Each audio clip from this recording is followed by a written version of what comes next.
mag-eskwela, magtuon para magnegosyo.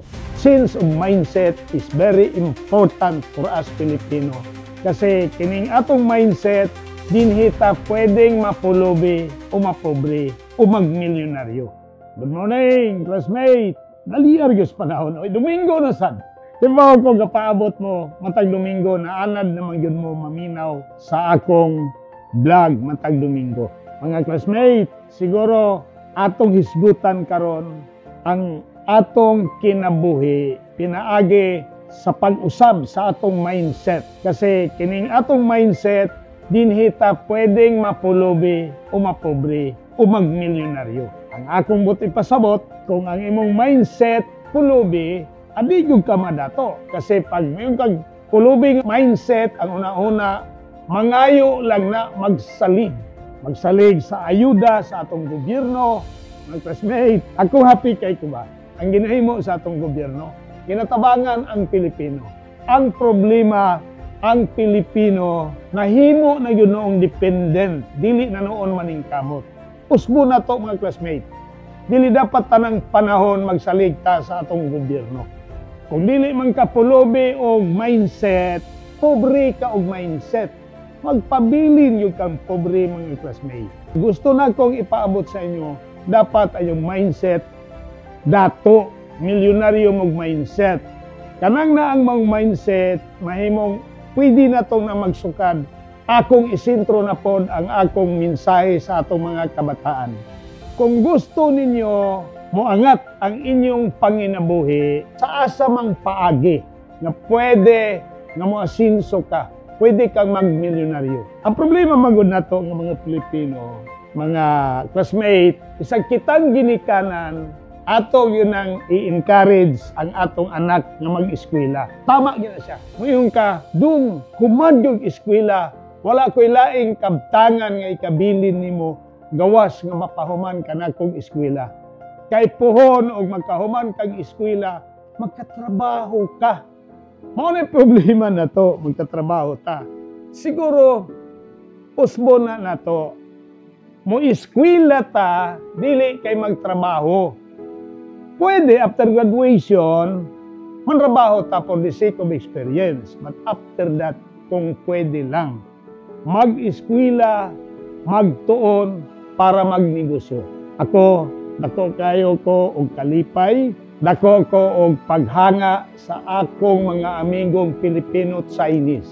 Gipa-eskwela ang mga anak, dili para magtrabaho, kung dili gipa-eskwela para kahibaw mo ihap pilay ganansya. Kahibaw mo kwenta kung unsaon paglambo sa negosyo. Apan kitang Pilipino, gamay ra natong mga Pilipino nga naghuna-una ang naagyo sa atong mindset man trabaho. Mga classmate, daghan kayong oportunidad diri sa Pilipinas. Daghang mga success story nga ang isa ka pobre na adunahan tungod kay iyang giusab ang iyang mindset. Dili na ko ilayo sa uban, sa ako lang kaugalingon, sama sa nahitabo nako. Tanang kalisod, kapait akong naagian. Pero unsabay akong naabot karon, giusab nako ang akong mindset. Nisulod kong negosyo, entrepreneur. Gipanalanginan ko sa Ginoo. Manay gusto nako nga matakdan mo.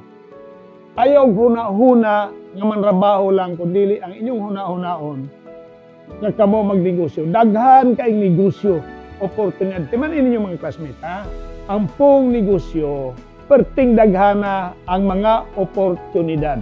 Nganong ingon man kung daghang oportunidad? Pila na ba ka milyon ang atong populasyon diri sa Pilipinas?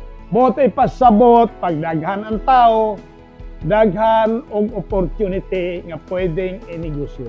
Nagnegosyo ka og restaurant, karinderya, mukita na lang naana tungod kay daghan ang tao nga mukaon. Taga-tago makita man ninyo. Bisag kadto nag-barbecue lang, will off na ang ilang pamilya. Maningkamot ta nga mosulod og entrepreneurship. Atong sundugon ang abilidad sa akong mga amigo nga Pilipino at Chinese nga mo eskwela para magnegosyo. Utrohon na to atong mindset. change of mindset is very important for us Filipino. For us to grow nga mulambo ang atong panginabuhi. Dili na kinahanglan mag-abroad ta, moadto sa laing lugar mangitag kwarta. Ni ay daghang kwarta sa Pilipinas. Pero akong masuggest, OFW man mo, okay ra gihapon. So samtang gatrabaho mo, tan-awa ninyo sa matag bulan, namoy matigom sa inyong mga sweldo while you are working abroad. Para pag uli ninyo diri, at least siguro pwede mo musukad unsay gwapong negosyo nga himuon nato. Mga classmate, damgo yun nako nga ang Pilipino mo asinso ang panginabuhi. Pero walay mahitabo ni ini magpabilin ang atong mindset nga pulubi pobre. Dapat atong mindset milyonaryo. Usbon yun nato. Kung dili man nato na kaya, kung idaran ka naman yung pag di mo kaya, timan mga classmate, doon na kay anak na pwede nimong ipasa ang maong pangandoy nga mo asinso sa panginabuhi. Classmate, daghang kay salamat sa iyong pagpalo. Di more nga maning kamot ko. Tungod kay tanang comment positibo, nakahatag na akong inspirasyon, pagpaambit sa akong mga na-experience sa akong kinabuhi, diin nilambo ang akong kinabuhi tungod sa pag-usab nako sa akong mindset. Mga classmate, as a parting words ako magaingon. Kung ikaw na ay pangandoy, may handom sa kinabuhi, trabaho salig sa Dios ug labaw sa tanan, salig sa imong kaugalingon. Good morning, classmate.